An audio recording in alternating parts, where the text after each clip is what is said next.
బరిగీచి కొట్టుకుందాం రమ్మనండి, బరిగీచి కొట్టుకుందాం రమ్మనండి. మీ దమ్మేడు ధైర్యం అంటే మీ ఇష్టం వచ్చిందట, మీ ఇష్టం వచ్చిందట.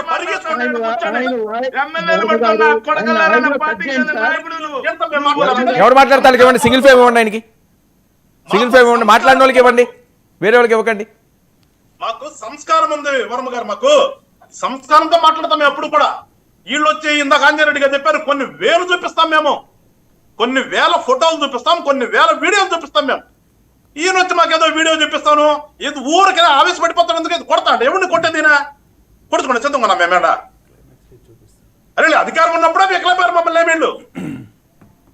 ఇప్పుడు అసలు మాట్లాడుతాం మినిమం, అసలు మనం ప్రజల్లో మాట్లాడుతున్నాము, ఏం మాట్లాడాలి, ఎట్లా మాట్లాడుతామో తెలియదు. వీళ్ళు వచ్చేసి ఇంకా ప్రజాస్వామ్యం గురించి, ఓట్ల గురించి వీళ్ళు చెప్తే ఎట్లా సిగ్గుపడద్దా?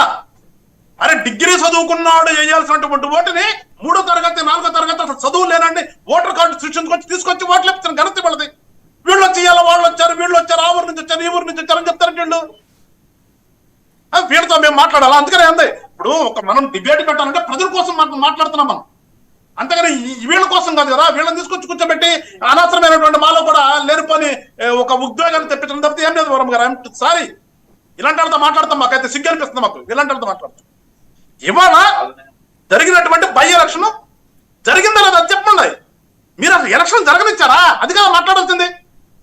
ఇప్పుడు మా గుంటూరు ప్రాంతంలో చూసాం గతంలో ఏ రకంగా చేశారు వీళ్ళు దుర్మార్గాలు తెలీదా ప్రపంచానికి?